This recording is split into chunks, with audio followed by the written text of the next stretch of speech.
नमस्कार, मी प्रदीप देसाई. सध्या कुडाळ डेस्कर गौड ब्राह्मण या ज्ञातीमधील गाजत असलेला एक इव्हेंट म्हणजे कुडाळ डेस्कर प्रीमियर लीग, ज्याला आपण KPL म्हणतो.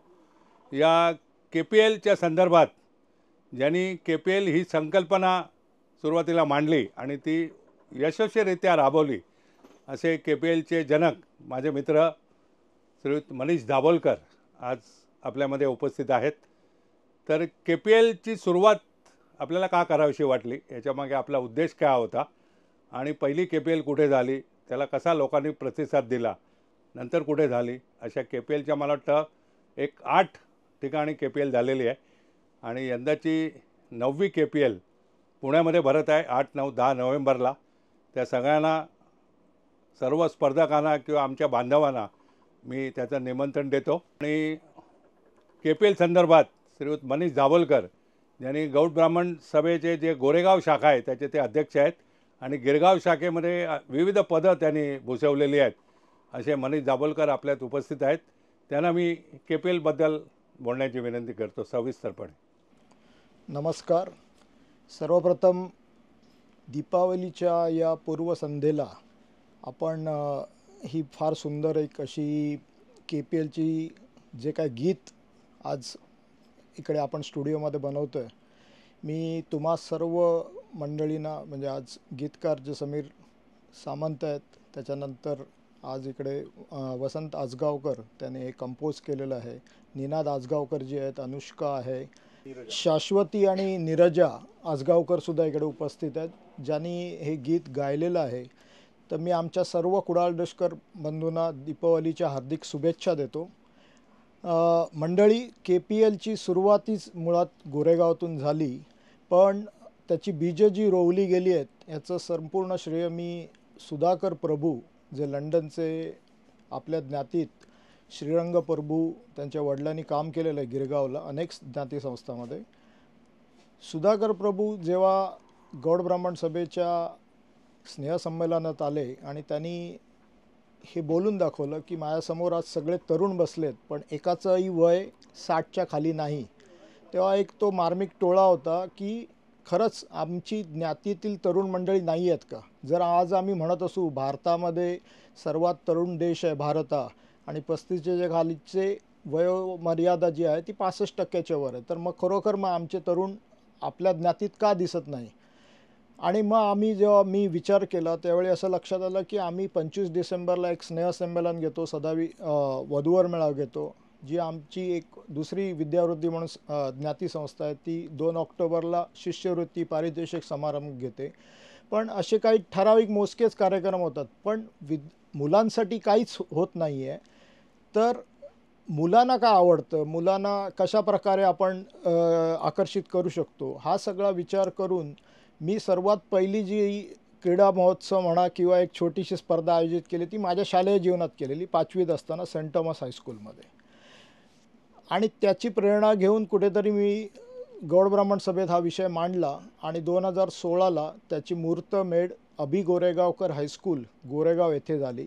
आणि मला सांगायला अतिशय अभिमान वाटतो, आपल्या ज्ञातीतले जे मोठे मोठे खेळाडू म्हणजे रत्नाकर नाईक असतील, बाजी आजगावकर असतील, त्याच्यानंतर छक्या वाघ असतील, बबलू काका सामंत असतील, ही मंडळी त्यावेळी लीगमध्ये वगैरे खेळलेली आहेत. आपल्या ज्ञातीचा जो क्लब होता त्याच्यातून खेळलेली आहेत. आणि हा जो वारसा आहे ती लोकांनी येऊन उद्घाटन केलं. डॉक्टर अश्विन सामंत स्वतः खेळले. ही सगळी मंडळी, डॉक्टर उमेश आजगावकर होते आणि ज्ञातीतील म्हणजे पुण्यावरून आली, सावंतवाडीवरनं आली, मँगलोरवरनं आली आणि पहिल्याच वर्षी हा एवढा चांगला उत्स्फूर्त असा तरुणांकडून मिळालेला आम्हाला जो प्रतिसाद होता त्याच्यानंतर आमचंसुद्धा मनोबल बळावलं. आम्ही ज्ञातीचा एकही किंवा संस्थेचा पैसा न घेता आम्ही समाजातून तो फंड उभा केला आणि खर्च वजा जाता काहीतरी थोडंसं ज्ञातीमध्ये किंवा संस्थेमध्ये आम्ही जमा करू शकलो. ह्या गोष्टीचा आम्हाला अभिमान वाटतो. तुम्ही जो दुसरा प्रश्न विचारला की त्याच्या पुढे कसा ही शृंखला सुरू राहिली, तर ह्या ज्ञातीचं कार्य आहे आणि ज्ञातीतल्या लोकांनी पुढे नेलं पाहिजे आणि सगळी ज्ञाती एकत्र झाली पाहिजे, भारतातली तरुण एकत्र पाहिजे, हा त्याच्यामागे सखोल विचार होता. दुसऱ्या वर्षी हा खेळ गेला पनवेलला आणि जो 1 दिवसाचा खेळ होता तो 2 दिवसाचा झाला. संध्याकाळी त्याच्यामध्ये गाण्याच्या भेंड्या खेळण्यात आल्या आणि पनवेलला तिकडे रुचकर काय तर पोपटी, तर हा पोपटी समारंभ झाला. असं त्याच्यात एक एक वाढ होत गेली. तिसऱ्या वर्षी रणजित देसाईंनी कुडाळवरनं आम्हाला सांगितलं की यावर्षी कुडाळला करायचं आहे, मनीष तुम्ही तिकडे डिक्लेअर करा. ते आले नव्हते पण तिकडून आम्ही त्याची घोषणा केली आणि तिसऱ्या वर्षी तो कुडाळला झाला. आणि कुडाळला बघता बघता ते खेळाचं स्वरूप वाढलं, टीम वाढल्या आणि महिलासुद्धा त्याच्यामध्ये सामील झाल्या. त्यांनीसुद्धा क्रिकेटमध्ये भाग घेतला. चौथ्या वर्षी तो खेळ 2 ग्राउंडवरती गोव्याला, निरंकाल गोव्याला वितू प्रभूंच्या मार्गदर्शनाखाली झाला. 5व्या वर्षी तो खेळ डोंबिवलीला गेला, जो सहयोग डोंबिवलीने ऑर्गनाईज केला. आणि 5व्या वर्षी आम्ही 5 खेळ घेतले, ही संकल्पना ठेवली. 2 मोठी ग्राउंड होती, एक क्लब आहे तिकडे डोंबिवलीला, तिकडे झाला आणि एक समोर म्युन्सिपाल्टीच्या ग्राउंडमध्ये झाला. परत 6व्या वर्षी कुडाळला आम्ही हा खेळ घेऊ शकलो. आणि कुडाळला तिकडे जवळपास जो ज्ञातीसंस्था रजिस्टर्ड नव्हती किंवा एक संघटना अशी नव्हती, पण 700 ते 800 कुडाळडेशकर एकत्र आले आणि खूप मोठा खेळ तर झालेच, पण संध्याकाळी सबकुछ कुडाळडेशकर ही एक राजन नाईक असतील, प्रफुल्ल वालावलकर असतील, केदार सामंत असतील, अशी जी कला क्षेत्रात काम करणारी मंडळी आहेत ज्यांनी वर्षानुवर्ष तिकडे काम करत आहेत आज, त्यांनी वादक आणि गायक हे सगळे कुडाळडेशकर आणि एक चांगल्या प्रकारचा दशावतार हा 10 दिवसात त्यांनी करून दाखवला आणि लोकांना एक मोठी मेजवानी दिली. उमेश गाळवणकरांचं बॅरिस्टरनाथ जे आपलं विद्यापीठ आहे तिकडे त्या संकुलामध्ये, क्रीडा संकुलामध्ये तो संध्याकाळच्या वेळी तो सबकुछ कुडाळडेशकर हा आमचा चांगला कार्यक्रम झाला. आणि 7वं वर्ष होतं त्या वर्षी माननीय उद्योगमंत्री उदय सामंतजी हे हजर होते कार्यक्रमाला आणि ते म्हणाले की आपला हा जो क्रीडा महोत्सव आहे तो पुढच्या वर्षी आपण रत्नागिरीत घेऊया. आणि तो रत्नागिरीमध्ये दापोलीमध्ये कृषी विद्यापीठात घेण्यात आला. तो सुद्धा 3 दिवसाचा झाला. मे महिना असूनसुद्धा लोकांनी मोठ्या प्रमाणात सहभाग घेतला. आणि त्याच्यानंतर मला सांगायला अभिमान वाटतो, म्हणजे आता गोवा झालं, महाराष्ट्र संपूर्ण झालं, त्याच्यानंतर तो मँगलोर म्हणजे कर्नाटकमध्ये गेला आणि मँगलोर, उडुपी, मणिपाल आणि बँगलोर ह्या सगळ्या संस्थांनी मिळून तिकडे अतिशय मोठ्या प्रमाणात जवळजवळ 3,500 ते 4,000 लोकांनी 3 दिवसाचा नोव्हेंबर महिन्यामध्ये तुळशी विवाह संपन्न करून, चंद्राच्या पौर्णिमा होती त्या दिवशी, तो नोव्हेंबर महिन्यामध्येच 28, 29, 30 नोव्हेंबरला मँगलोरला गेल्या वर्षी पार पडला. आणि आता तुम्ही मगाशी सांगितल्याप्रमाणे सिम्बॉयसिस कॉलेज लवले इकडे तो 2 ग्राउंडवरती अतिशय भव्य आणि दिव्य स्वरूपात 8, 9, 10 त्यालासुद्धा मोठ्या प्रमाणावर रजिस्ट्रेशन आलेलं आहे. त्यामुळे हा खेळ नक्की चांगला होणार, एवढी मी तुम्हाला खात्री देतो. या KPLच्या संदर्भात एक त्याच्यावर थीम सॉन्ग हे आम्ही बसवलेलं आहे आणि मला सांगायला अभिमान वाटतो की आपल्याच ज्ञातीमधील समीर सामंत हे मोठे गीतगार आहेत. त्यांना मी फोन केल्यावर त्याने 8 दिवसात मला गाणं लिहून पाठवलं आणि त्याने मला हेही सांगितलं की मानधन मी घेणार नाही, कारण आपल्या ज्ञातीसाठी आम्ही लिहितो आहे, तर मानधन मी घेणार नाही. तर हे गीत आता कोणी स्वरबद्ध करावं, तर वसंत आजगावकरांची मला आठवण आली. त्यांचं वय सध्या 90 वर्षाचं आहे, पण त्यांनी लगेच मला होकार दिला. ते म्हणाले मी गाणं कॉम्पोज करतो, पण अरेंज कोण करणार. मग माझा मित्र सुराज साठे जो लता आणि आशाकडे अकॉर्डियन वाजवतो, त्यांनी अरेंजमेंट केली. आणि सांगायला परत अभिमान वाटतो की वसंतराव आजगावकरांचा मुलगा निनाद आणि त्याच्या दोन्ही मुलगी या गाण्यामध्ये आहेत. अनुष्का सामंतसुद्धा आहे.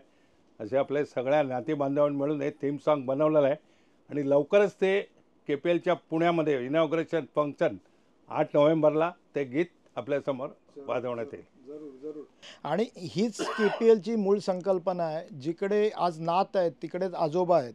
म्हणजे आज वसंत आजगावकरांसारखे ज्येष्ठ मार्गदर्शक आणि दिग्दर्शक आणि आज कंपोजर त्यांनी याला आज चाल लावलेली आहे. आणि निनाद आजगावकर आहेत, आज त्यांची मुलगी असेल, अनुष्का असेल, शाश्वती असेल, ही तरुण मुलं आज गात आहेत. आणि आम्हाला तरुणांनाच हा प्लॅटफॉर्म देण्यासाठी, म्हणजे बेळगावला सुद्धा मागे कार्यक्रम झालेला त्यावेळीसुद्धा असेल, गेल्या वर्षी नचिकेत येऊ शकलेला, नचिकेत देसाई, ही आपल्या ज्ञातीतील मंडळी सगळी येतात आणि आपली कला पेश करतात. पुण्याला सुद्धा आपला कार्यक्रम होणार आहे, तिकडे सुद्धा प्रसन्ना प्रभू तेंडुलकर आणि ही सगळी तरुण मंडळी आपला परफॉर्मन्स देणार आहेत. समीर हा प्रतिभावंत असा एक प्रतितयश गीतकार आहे, लेखक आहे, कवी आहे आणि उत्तम शायरसुद्धा आहे.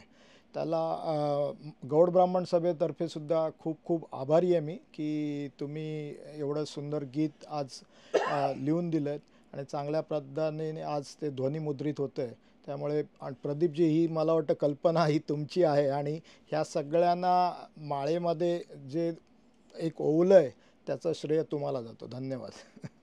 मी पुण्याच्या KPLला मनापासून शुभेच्छा देतो आणि आपल्या सर्वांनी तो सोहळा अटेंड करावा अशी विनंती करतो.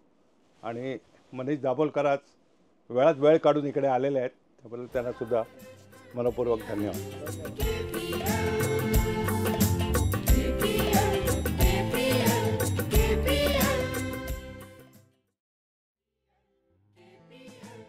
दोन 2024 मधली KPL ही पुण्याला सिम्बॉसिस कॉलेजच्या पटांगणात भरते आहे 8, 9, 10 नोव्हेंबर. तर आपल्या सर्वांना मी त्याचं गौड ब्राह्मण सभेच्या वतीने निमंत्रण देतो आणि जास्तीत जास्त कुडाळ डेस्कर बांधवांनी या इव्हेंटला हजर राहावं आणि या इव्हेंटची शोभा वाढवावी अशी मी आपल्याला विनंती करतो.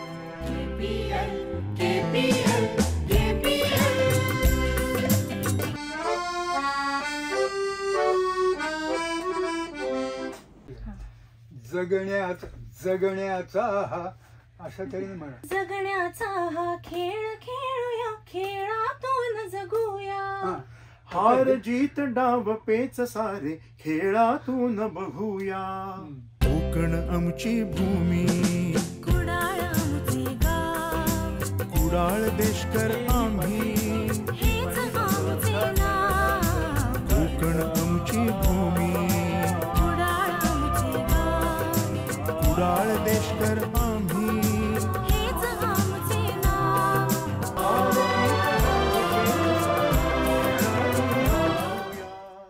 जगण्याचा हा खेळ खेळूया, खेळ खेळूया, खेळ खेळूया, खेळ खेळ खेळूया, खेळ खेळूया. खेळ खेळूया. हा असं घे. इथे उगवती इथे बहरती पिढ्या पिढ्यांची नाती. कुठेही गेलो तरी पूजली मनोमनी ही माती.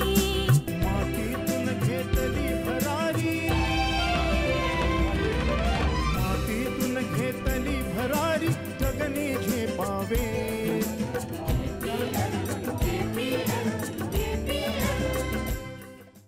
कुडाळ डेस्कर प्रीमियर लीग, त्याला आपण KPL म्हणतो शॉर्टमध्ये, ही संकल्पना मनीष दाभोलकर यांनी राबवली गेले 8 वर्ष आणि यंदाचं 9वं वर्ष सुरू आहे. गेली 8 वर्ष या KPLवर एकही थीम सॉन्ग झालेलं नव्हतं. तर यावर्षी माझ्या मनात आलं, काय मलाही काय सांगू शकत नाही मी, की मला असं वाटलं की याच्यावर आपण एक थीम सॉन्ग करावं आणि आपल्या सगळ्यांच्या सहकार्यामुळे आज ते मला शक्य झालं. पहिलं मी समीर सामंत यांना धन्यवाद देतो मनापासून, कारण गीतगार हा सगळ्यात महत्वाचा असतो. त्याच्यासमोर काहीच नसतं. संगीतगाराला समोर गाणं असतं, त्याला चाल लावायची असते. गायकाला संगीतगार समजावून सांगतो कसं गायचं, पण गीतगार ज्यावेळी गाणं लिहितो ते त्याच्यासमोर तो ब्लँक असतो. तर त्याने मला विचारलं, तुम्ही मला काय गाईड करू शकाल? म्हटलं हा माझा प्रांत नाही आहे, मी फक्त त्याची निर्मिती करणार आहे. तर त्यांनी 8 दिवसात मला गाणं पाठवलं आणि त्यांनी एवढंही सांगितलं मला की माझ्या प्रेमाखातर मी लिहिलेलं आहे, त्याचा कुठलाही मोबदला मला द्यायचा नाही तुम्ही, असंही त्यांनी मनापासून मला सांगितलं. आणि ज्यावेळी मी ठरवलं आता हे गाणं कोणी स्वरबद्ध करावं, तेव्हा वसंत आजगावकरांचं नाव पहिलं माझ्या समोर आलं. पण त्यांचं वय लक्षात घेता 90 वर्ष, मी जरा साशंक होतो की ते होय म्हणतील की नाही. पण त्यांनी मला बॉम्बच टाकला. ते म्हणाले मी तयार आहे गाण्याचं कंपोज करायला. तर म्हटलं तुम्हीच करा. आणि त्यांनी उत्कृष्ट अशी त्याला चाल लावली आणि मला आनंद आहे की ते मला स्वतः म्हणाले की आमचा निनाद गाईल. निनादच्या 2 मुली आहेत त्या गातील आणि आजगावकर फॅमिलीज आणि एक अनुष्का सामंत, ती पण आपले ज्ञातीमधली आहे, ती पण कोरसमध्ये आज गायला आहे. आणि आमचे मित्र सुराज साठे जे लता आणि आशाकडे अकॉर्डिंगची साथ करतात आणि माझ्याकडे गेले 25 वर्ष आम्ही एकत्र काम करतोय. तर त्यांना मी सांगितलं की आपण हे अरेंज करा. तर त्याने आनंदाने कुठलीही अट न घालता, हे महत्वाचं आहे, कुठलीही अट न घालता त्याने मला सांगितलं मी आहे तुझ्याबरोबर. आणि अतिशय सुंदर असं अरेंजमेंट, म्हणजे अरेंजमेंट करणं हा सगळ्यात कठीण भाग आहे. तर त्या संगीतकाराचं व्यक्तिमत्व, त्याच्या चालीमधलं त्याचं ते त्याला ते म्हणायचं आहे ते दाखवणं अरेंजमेंट मध्ये, हे महत्वाचं आहे. आणि सांगायला अभिमान वाटतो की त्यांनी पहिल्या गडामध्ये अकॉर्डिंग पीस सुद्धा स्वतः वाजवलेला. तर असे सुराज साठे सुद्धा मी त्यांच्याशी बोलणार आहे. पण वसंतराव, मी तुम्हाला पहिलाच प्रश्न विचारतो की ज्यावेळी मी तुम्हाला सांगितलं की असं असं थीम सॉन्ग समीर सामंत लिहिलेलं आहे आणि तुम्हाला ते कंपोज करायचं आहे, तर तुमच्या पहिल्या भावना काय? मी ज्यावेळी तुम्हाला विचारलं तर तुमच्या मनात पहिली प्रतिक्रिया काय आली? एखाद्या प्रसंगासाठी म्हणजे एखाद्या इव्हेंटसाठी, या जसं तुम्ही हे KPLचा जो इव्हेंट आहे त्याच्यासाठी थीम सॉन्ग करणं ही एक वेगळी गोष्ट आहे निश्चितपणे. आणि त्यामुळे मला ते करावंसं वाटलं, एक पहिला भाग तो.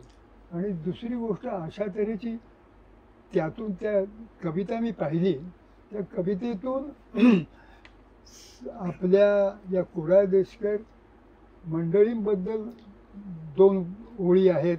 तसंच पुढेही त्यातले शब्द जे आहेत ते बरेचसे प्रेरक आहेत आणि तुम्हाला उत्साह देणारे आहेत. या खेळाडूंना सुद्धा, केवळ खेळाडूंना नव्हे तर इतरही जे श्रोते प्रेक्षक असतात त्यांना सुद्धा त्यातून एक निश्चितपणे त्यातून एक ऊर्जा मिळेल अशा तऱ्हेचे त्याचे शब्द छान आहेत आणि ते करावेसे मला वाटले. हे करताना अशा प्रकारची त्याची जी भावना आहे ही एखाद्या स्फूर्ती गीतासारखी आहे, प्रेरक गीतासारखी आहे. पण त्यातून जसं याची देशभक्तीपर गीत असतात तसा भाव नाही आहे. देशभक्तीपर गीत ही त्याच्यात नुसती वीररसच असतो, या गीतात तसं नाही. तर त्या दृष्टीने मी तसं कंपोज करण्याचा प्रयत्न केला. प्रत्येक कडव्याला सेपरेट वेगवेगळे त्याला चाली करून त्याच्यातून ते व्यक्त व्हावं, त्यातला भाव, अशा तऱ्हेने मी प्रयत्न केलेला आहे आणि मला त्या प्रयत्नाचा मला खूप आनंद वाटला. आज तुमचा मुलगा निनाद हो हे गाणं गातोय आणि त्याच्या 2 कन्या पण गात हो आहेत, हो. तर त्यांच्या संबंधी बोला. तो तर आता निनाद हा व्यावसायिक कलाकार आहे, इतकी वर्ष गातोच आहे. माझ्या बरोबरही त्याने अनेक कार्यक्रमातून तो गायला आणि आता स्वतंत्रपणे कितीतरी कार्यक्रम तो करतो. त्याच्या मुली उत्तम गातात. मोठी मुलगी आमची शाश्वती जी आहे तिचं नृत्याचा सुद्धा अभ्यास आहे आणि गाण्याचे त्या घरातच गाणं आहे. त्याच्याही आमच्याही होतं, त्याच्याही घरात आहे. त्यामुळे त्याचा संस्कार तिच्यावर आहे. आणि दुसरी धाकटी, आम्ही तिला संयुक्ता म्हणतो, ती नीरजा नाव लावते, पण ती सुद्धा, तिचा आवाज अतिशय छान आहे आणि ती अतिशय प्रेमाने म्हणते. मी जे तिचं गाणं ऐकलेलं आहे 2-3-4 कार्यक्रमातून तिने स्टेजवर गायलेलं, त्यातून मला जाणवलं की तिला गाण्याची चांगली समज आहे आणि ती उत्तम म्हणते. त्या दृष्टीने या गाणं म्हणण्यासाठी 2-3 गोष्टी आवश्यक असतात. ती पहिली म्हणजे वाणी शुद्ध हवी, ती त्यांची आहे. निनादची तर आहे, त्याच्याबद्दल मी बोलत नाही, पण या मुलींची आहे. आणि दुसरी गोष्ट सुरांची पण समज हवी. ते सूर एकदा व्यवस्थित जर तुम्ही पिकअप करून अचूक म्हणता आले, अचूक लावता आले की ते गाणं निश्चितपणे लोकांपर्यंत पोचलंच पाहिजे असा माझा विचार असतो नेहमी. आणि तशा ते गातात छान. बरं निनाद, तुला एक प्रश्न विचारतो. हे गाणं ज्यावेळी बाबाने तुला सांगितलं की तुला गायचं आहे, त्यावेळी तुझ्या भावना काय? आणि वेगळ्या प्रकारचं गाणं आहे, तू त्यांचे अनेक भक्तिगीतं वगैरे गायली, अल्बम गायलेस, पण एक थीम सॉन्ग आहे, वेगळं गाणं आहे, तर तुला काय वाटलं बाबा हे गाणं गाताना? याच्यामध्ये 2-3 गोष्टी मला असं म्हणावं लागेल. एक म्हणजे कुडाळ देशकर ज्ञातीची KPL हा एक त्यातला महत्त्वाचा भाग आहे. आणि दुसरा भाग अण्णांच्या संदर्भात सांगायचं तर अण्णांना संगीत आणि क्रिकेट या त्यांच्या व्यक्तिमत्वाच्या 2 बाजू आहेत. ते स्वतः क्रिकेट उत्तम खेळलेले आहेत, कंपनीतर्फे त्यांच्या खेळलेले आहेत आणि म्हणजे टाइम शील्ड वगैरे अशा लेव्हलला ते क्रिकेट खेळलेले आहेत. त्यामुळे आणि आजही क्रिकेटची कुठली मॅच ते चुकवत नाहीत, ते पाहतात आवर्जून. त्यांना क्रिकेटचं त्यांना प्रेम, गोष्ट खरी आहे, जितकं त्यांना संगीताचं प्रेम आहे. जसं ते वेगवेगळ्या मैफिली अजूनही ऐकतात तसं. तर त्यामुळे संगीत आणि क्रिकेट ह्या दोन्ही गोष्टी एकाच वेळी अण्णांकडनं येत आहेत. म्हटलं मला मला स्वतःला फार आनंद झाला की अशा प्रकारचं, आणि ते गाणं ते म्हणण्याचं मला भाग्य मिळतं, मी स्वतःला नशीबवान समजतो. आणि हा जो उपक्रम मनीष दाभोलकरांनी, त्याचे जनक आहेत असं म्हणतात, त्यांनी सुरू केला, तर त्या उपक्रमाबद्दल मला खरं सांगायचं तर अत्यंत कौतुक होतं की ही खूप सुंदर एक अशी संकल्पना आहे की ज्यातून ज्ञातीतील तरुणाई सगळी एकत्र व्हावी किंवा होत असते. तर ह्या गाणं पण अण्णांनी असं केलं आहे की त्याच्यामध्ये ही ते मगाशी म्हणाल तशी ती ऊर्जा आहे. आणि दुसरी गोष्ट म्हणजे आमच्या साठे काका, सुराज साठे यांनी त्याचं केलेलं जे संयोजन आहे, संगीत संयोजन, ते इतकं विलक्षण त्या गाण्याला असं उचलून देणार आहे. वा, फार सुंदर. म्हणजे त्याच्यातल्या वेगवेगळ्या त्याच्या ज्या सुरावटी आहेत किंवा त्याच्या प्रत्येक कडव्याचं, जसं ते म्हटलं की चाल वेगळी आहे, तिथं प्रत्येक कडव्याच्या संदर्भात एक वेगळा सांगीतिक संदर्भ त्यांनी दिलेला आहे गाण्याला. तर हे सगळ्या दृष्टीने ते गाणं फार सुंदर झालेलं आहे. त्यामुळे मला स्वतःला तर नक्कीच खूप आनंद वाटला. आणि माझ्याबरोबर या तिघी जणी ज्या गाणार आहेत, तर आम्ही चौघही खूप म्हणजे वी आर हॅपी. आणि KPLच्या सर्व आता जी पुण्यात होणार आहे नोव्हेंबरच्या पहिल्या 8, 9, 10, तर त्यात भाग घेणाऱ्यांना आणि त्यात संमिलित होणाऱ्या सर्वांना खूप शुभेच्छा. तसंच दिवाळीच्याही सर्वांना शुभेच्छा. आणखी एक गोष्ट मुद्दाम मला आवर्जून सांगावीशी वाटते, म्हणजे प्रदीपजी तुमच्याबद्दल, की तुम्हाला हे सुचलं.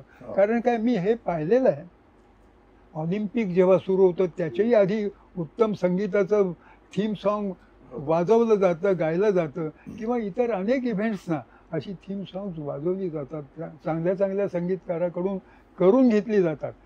हे या गोष्टीसाठी सुद्धा करावं असं तुम्हाला वाटलं, याबद्दल मी तुमचं मनापासून अभिनंदन करतो. मला एक सांगतो, संगीतामुळे माणसं जोडली जातात. हा अनुभव मी घेतलेला आहे. आज आपण जे सगळं एकत्र आलो, त्याला म्युझिक हे एकमेव कारण आहे. आणि तुम्ही तुमच्या 2 नातींबद्दल बोललात, तर निरांना मी विचारतो की तुझ्या 2 कन्या आज इकडे गात आहेत, तर त्यांच्याबद्दल तुला काय वाटतं? भावी कलाकार आहेत त्या, तर त्यांच्या गाण्याबद्दल तू 2 शब्द बोलावे. काय, संगीत ही गोष्ट अशी आहे, सर्वच कलांच्या संदर्भात ही गोष्ट खरी आहे, पण संगीत ही गोष्ट अशी आहे की तुम्हाला ईश्वराच्या कृपेने किंवा जेनेटिक्सच्या कृपेने तुमच्याकडे ती येऊ शकते, पण ती तुम्हाला स्वतःच्या परिश्रमांनी वाढवावी लागते. स्वतःचा विचार, स्वतःचं चिंतन मनन त्याच्यामध्ये आहे. तर मला असं वाटतं की अण्णांची ती विरासत आहे किंवा त्यांचा वारसा आहे, तर त्यांच्याकडे पण तो आलेला आहे, नक्कीच आलेला आहे. तर त्या जितकी मेहनत करतील, त्या जितकं ते वाढवतील, त्याच्यामध्ये जितका अभ्यास करतील, तितकं त्यांना पुढे निश्चित यश मिळेल असं मला वाटतं.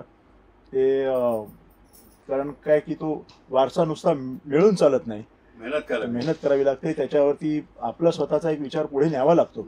आणि तो जेव्हा पुढे नेलेला असतो, ते मूळ वारशापासून तो थोडा वेगळा असला तरी चालतो, पण तो वारसाच समजला जातो असं मला वाटतं. पण त्यासाठी स्वतःची मेहनत आणि रियाज, चिंतन, या सगळ्या गोष्टींची जोड त्याला दिली पाहिजे. ते आवश्यक आहे. आणि त्यांनी ते केलं तर मला असं वाटतं की ते खरंच चांगलं काहीतरी करतील, पुढे करावं. आता नीरजाला मी बोलवतो या सीटवर. नीरजा, तू आजोबांचं कॉम्पोजिशन गातेस, मला वाटतं याच्या अगोदर गायलीस कधी? कार्यक्रमातून मी रेकॉर्डिंग म्हणतो. नाही तसं नाही. तुझं पहिलं. तर तुझ्या काय भावना आहेत? आज आजोबांच्या बाजूला तू बसलेस, तर कॉम्पोजिशन बद्दल तू काय म्हणशील? कसं वाटतंय तुला? मी पहिल्यांदा अण्णांकडूनच ऐकलं. त्यांच्या घरी आम्ही गेलो होतो डोंबिवलीला तेव्हा, आणि जेव्हा ऐकलं तेव्हा शिकत होतो अण्णांकडून, तेव्हाच एक वेगळीच एनर्जी तयार झाली होती त्या रूममध्ये. आम्ही जेव्हा रिहर्सल करत होतो तेव्हा, शिकत होतो तेव्हा खूप छान वाटलं. म्हणजे अण्णांकडून शिकायला आम्हाला नेहमीच आवडतं. बाबा, मी, दीदी, माझी बहीण, आम्हाला अण्णांकडून नेहमी जेव्हा जेव्हा आम्ही त्यांच्यासोबत असतो, काही ना काहीतरी त्यांच्या बोलण्यातून सुद्धा आम्हाला शिकायला मिळतच असतं. आणि आता या निमित्ताने एक नवं गाणं आम्ही शिकतोय. Very excited, we are very happy. धन्यवाद. अण्णांची मोठी नात या ठिकाणी उपस्थित आहे. तर तुला आजोबांचं कॉम्पोजिशन तू गातेस आज या ठिकाणी, त्याबद्दल काय वाटतं तुला? हे माझं पहिलंच मला वाटतं कंपोजिशन आहे जे मी अण्णांचं गाते आणि रेकॉर्ड करते. लहानपणी म्हणजे त्यांचं जे फेमस नाद विठ्ठल विठ्ठल म्हणून आहे अभंग त्यांचा, तो मी कायमच शाळेत कॉम्पिटिशन्स वगैरे गात आले. पण हे पहिलं त्यांचं कंपोजिशन मी रेकॉर्ड करते आणि मला दडपण पण येत आहे, कारण का आपण कसं हे ग्रांटेड नाही धरू शकत की आजोबांचं आहे म्हटल्यावर असं नाही. दडपण पण येते, पण खूप एक्साइटमेंट पण आहे. आणि ज्ञातीसाठी काहीतरी मी करते, आम्ही करतोय सगळं, ह्याचा मला खूप आनंद आहे. वा. अनुष्का ही सगळ्यात लहान वयाने आहे इकडे आणि तिला वसंत आजगावकरच मला वाटतं पहिलंच तू कॉम्पिटिशन गात असणार. तर हे कॉम्पिटिशन गाताना तुझ्या काय भावना आहेत ते 2 वाक्यात फक्त हो. व्यक्त कर. खूप छान वाटलं हे कंपोजिशन गाताना आणि एका एवढ्या चांगल्या कॉजसाठी एवढी सगळी कलाकार मंडळी एकत्र आली आहेत आणि सगळ्यांकडून काही ना काही शिकायला मिळतं, एवढी चांगली इनपुट्स मिळत आहेत, त्याचा खूप आनंद आहे. KPL कुडाळ डेस्कर प्रीमियर लीग ही गेल्या 8 वर्षे हा इव्हेंट निम्या ठिकाणी होत आहे. यंदा आपलं हे 9वं वर्ष आहे आणि ते पुण्यामध्ये 8, 9, 10 नोव्हेंबरला मोठ्या दिमाखात हा इव्हेंट साजरा होणार आहे. तर त्यासंबंधी एखादं थीम सॉन्ग बनवावं ही संकल्पना माझ्या मनात आली आणि समीर सामंत आपला यंग कवी आहे, ज्यांनी अनेक चित्रपटासाठी गाणी लिहिलेली आहेत. तर त्यांनी एक गीत लिहायचं मान्य केलं आणि मला प्रश्न पडला की हे गाणं कोणी स्वरबद्ध करावं, कारण शक्यतो आपल्या समाजातील लोक मला पाहिजे होते. तर पहिलं नाव माझं वसंत आजगावकर यांचं डोळ्यासमोर आलं, पण माझा विचार मनात आला की ते 90 वर्षाचे आहेत, तर त्यांना कसं का विचारावं. पण मी डेअरिंग केलं, पण त्यांनी लगेच मला हो म्हटलं.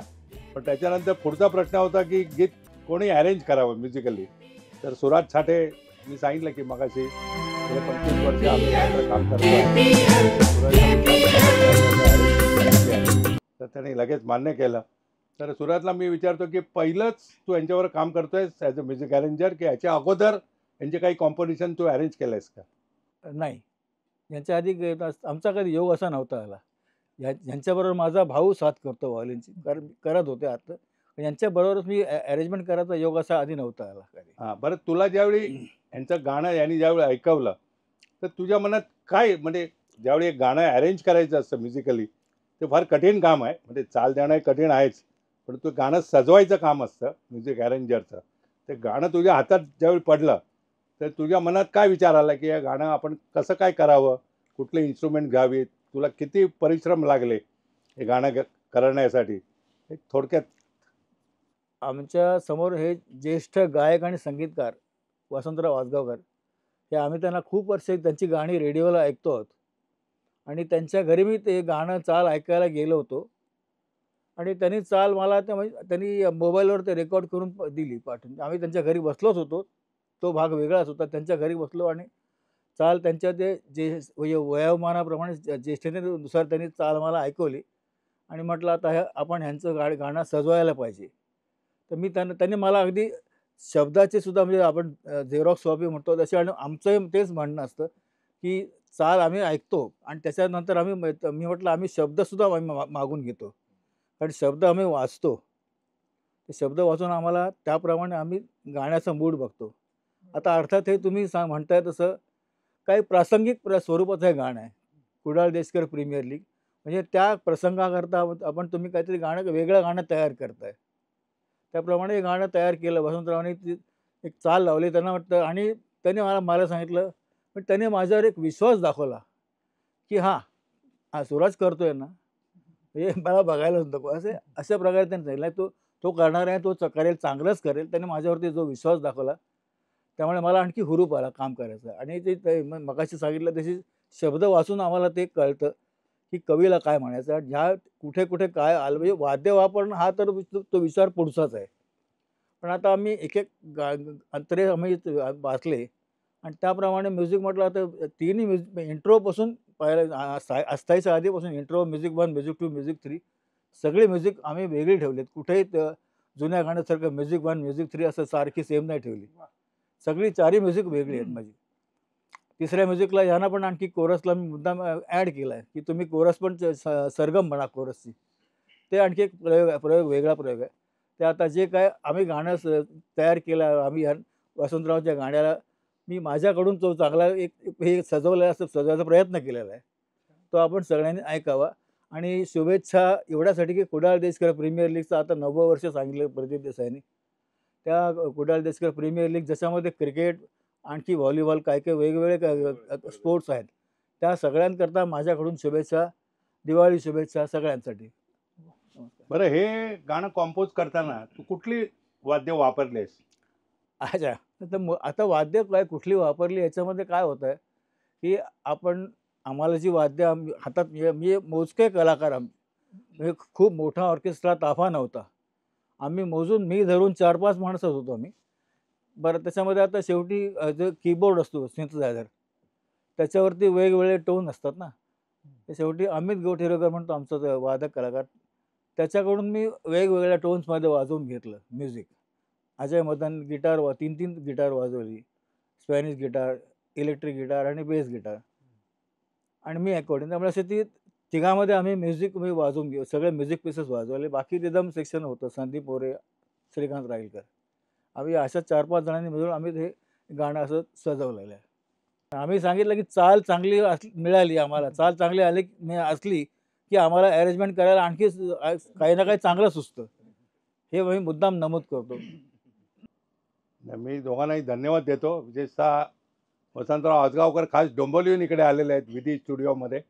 जवळजवळ 3 तासाचा प्रवास केलेला आहे त्यांनी आणि सकाळीच मी त्यांना फोन केला तर त्यांना म्हटलं की तुम्ही आला तर आम्हाला आनंद आहे, कारण शेवटी गाणं तुम्ही कॉम्पोज केलं आहे, तर तुम्ही ऐकलं की आम्हाला समाधान वाटेल.